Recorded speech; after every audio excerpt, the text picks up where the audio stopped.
Okay, so this chapter is going to be, so this lecture is going to be on the use and restoration of ecosystems. By use, we're talking about human use, and if you remember, we talked about goods and services, and the ecosystem capital, which is everything that the ecosystem provides for us as humans. So to highlight this, we're going to start by talking about a very cute and furry animal, the sea otter.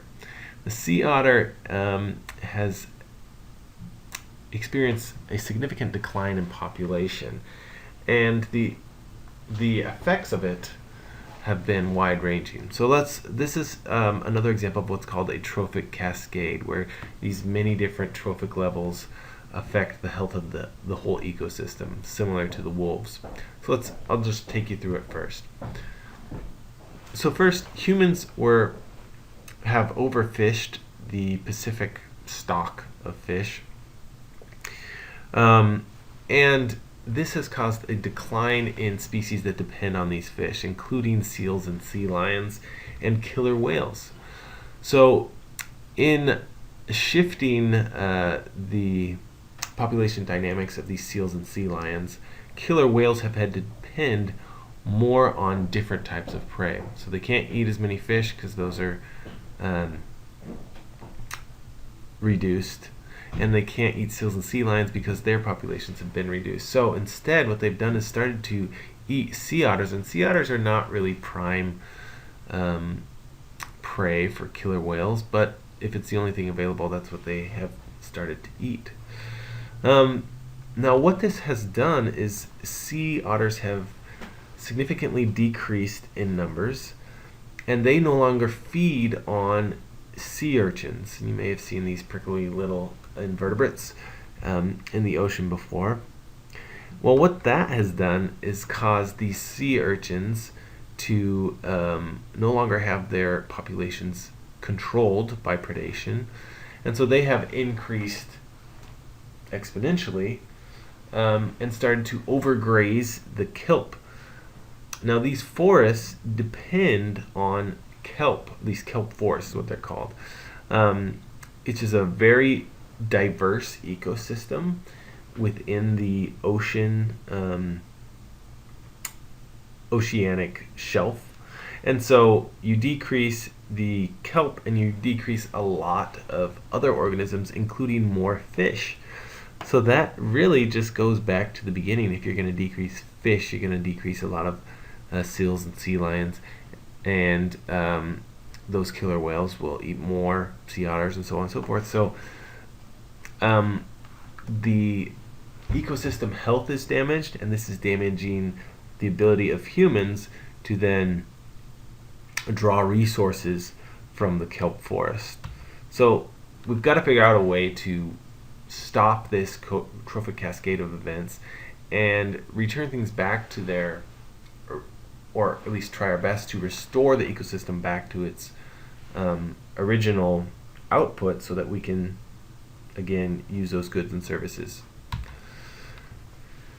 And the sea otter then is a keystone predator, again similar to the wolves in Yellowstone, and had effects on many different trophic levels and the overall health of the ecosystem.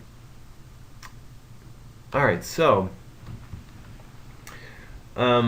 there are many new changes in the environmental movement, which has caused some of these things to be thrown out, and we're gonna define them. So first, a renewable resource is something that an ecosystem is able to regenerate at a rate at which the use of it will not cause it to decline. So there is a certain point at which we can take where if we take too much of it, it'll decrease the ability of the ecosystem to regenerate it. But at a certain rate, it's allowed to be renewed. Conservation then is involved in regulating the use of goods and services so that they don't exceed the capacity of the species to renew themselves. Likewise, preservation is ensuring an ecosystem's continuity, regardless of whether the goods and services are being used. And so there are a lot of different organizations involved in conservation and preservation. including for specific species like bat conservation or primate conservation. The World Wildlife Foundation uses the panda bear as its logo because pandas are an endangered species who are also in the process of being conserved and preserved and trying to be restored to their original populations. All right, so what human use, we're going to go back to the basics of human use, causes these ecosystem goods and services to be declined? Well, we have two different types. We have consumptive use, where we actually harvest raw materials from our ecosystems. This includes things such as food, such as this indigenous person here who is hunting looks like a pig of some sort, or harvesting directly, such as wood.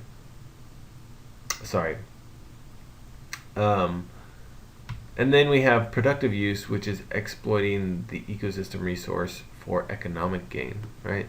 So this is, if you're going to use the wood to build your house, that would be consumptive use. If you're going to use the wood and take it to the market, that would be productive use. And other examples of that might be the fishing industries. So we mentioned before that there is a point at which you can harvest and the ecosystem will be able to replenish it. And this is called the maximum sustainable yield. Ideally, you'd like to harvest at this rate because you can exploit as much as possible and still allow for the ecosystem to replenish itself. This optimal area is called the inflection point on our exponential growth rate curve. Actually, it's actually our logistic growth rate curve, because that's how most organisms are set up in an environment. But the point at which the growth rate will start to decline. So you can harvest essentially all of this top part here, the population represented by the top part of this graph. And because it's at a maximum rate of increasing the population, it'll continue to increase. Alright, so one of the problems with using materials in the environment is highlighted by this example called the tragedy of the commons. And the commons is an area which is available for open access use by anyone. Okay, so let's say this land here is open to anyone to allow their cows and cattle and other livestock to graze. If they're unregulated, then it leads to overexploitation, right? So if anyone can come in here and lots of people are actually going in here, and now the use of the land is over what it can replenish itself, now the attitudes of the industries or the people using the land are, oh, okay, well, we need to go and harvest it before everyone else does. And what that leads to is the overexploitation and really ruining of the ecosystem. So there's no vegetation here. This can't be used for anything now. All right, so Garrett Hardin wrote this essay, The Tragedy of the Commons, and used the analogy of these commons, which were pastures provided by the king, and anyone was allowed to use it, so it got overgrazed, and now those areas were no longer of use because of self-interest and the desire to make a profit. So, what are some solutions to this tragedy of the commons? How do you prevent it? Some of them might be private ownership, so allowing a person or an entity to own an area of land and they can regulate its use. Sometimes, however, this leads to corporations overexploiting certain areas and then just going and buying new land. But if there is investment in that private property, then it usually leads to the preservation of its resources. You can also regulate access through protection, fairness, and mutual consent of the regulated. This allows for the most sustainable solutions. And then public policies or laws. So this should review the sustainable yield, take into factor social and economic factors, and should not only be established but enforced. So we talked about China, where they have lots of environmental laws, but none of them are being enforced. So it doesn't really help. All right, so to highlight this, we can talk about fishing. Fishing was unregulated for any type of fish caught more than 12 miles offshore. That was thought to be international and unregulated waters. The Magnuson Act, however, in 1976 increased that to 200 miles. Should probably be increased even more. But if your shore, so the U.S. 200 miles outside of the U.S. shore, you have to have U.S. permission in order to fish there. The world capture of mostly oceanic fish has kind of leveled off since 1990. And aquaculture has actually filled that gap. So any rise in the world total since 1990 has been because of our continual use of aquaculture. Still, however, this rate means the overexploitation of a lot of different fish. And we can see it start to decline. We'll see how this goes in the future. But that decline may be because we are just over-harvesting the fish and you're starting to see a tragedy of the commons. Or maybe we're just realizing that we're over-harvesting and taking measures into reducing total catch. A great example of this is cod in Georges Bank. So Georges Bank is in New England. It was recognized that they were overfishing, and it was becoming harder and harder to catch more and more fish. However, they ignored regulations and continued to decimate the fishing industry, and devised new ways to catch fish and catch more and more of these fish. Same thing happened in Nova Scotia, and now the cod industry in these areas has completely decimated. This is the catch. Even after it was closed in 1994, it had decreased so far that populations have not been able to rebound at all. Have been almost completely decimated. Basic problem is there's too little fish, too many fishermen, and they're too effective at getting the fish. So, solutions to fishing also include catch shares, so allowing private fishermen a certain amount of fish to catch in a season. That would make a lot of sense, right? You have to have sound science, like we've mentioned before. This is fundamental environmental policy. So, doing population assessments, determining the yield, and using a precautionary principle. So, erring on the side of taking too little or taking less, because if you make a mistake by taking more, then you're going to have much more devastating effects. And finally, having marine reserves, so areas where no one can go in and fish, so organisms can abundantly thrive there, and there is a spillover effect usually of this. So areas close to the marine reserves will generally be very abundant in fish. All right, so other things that we do to ensure ecosystem function is designating certain areas of land for their use or non-use. So one designation is wilderness. Wilderness allows full protection for preservation, so not even roads are allowed to go into wildernesses.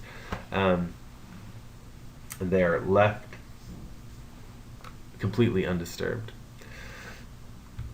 National parks and wildlife refuges, these also are not allowed to harvest for any sort of goods or services except for recreation. So you are allowed to go in and hike and camp and other things. And this is managed, wildlife refuges and national parks are managed by private and public organizations. National forests combine recreation and harvesting, so you are allowed to mine or harvest timber and other things under national forests. And then finally, private lands sometimes are allowed full exploitation, but generally have laws they also have to follow for environmental policy. And some private lands are also donated to environmental agencies such as the Nature Conservancy, or given some sort of land trust or endowment where for a certain amount of period this land is only used for a certain service similar to these other designations. Alright, so ecosystems are important. Their preservation and conservation are important. But what happens if we damage them? They've gone over a point at which just leaving them alone isn't going to allow them to restore their goods and services for humans. That is where we have ecosystem restoration. And this ranges from very small tracts of land, of habitat, or to whole ecosystems, very, very large areas depending on the damage which has been done. It is generally very expensive and takes many years with many complicated steps, and we're going to go through a lot of these. So the Everglades is one example, very, very large project, which is going to take 35 years and billions of dollars to implement, to restore areas of the Everglades to its natural habitat. And we'll talk more about these in class.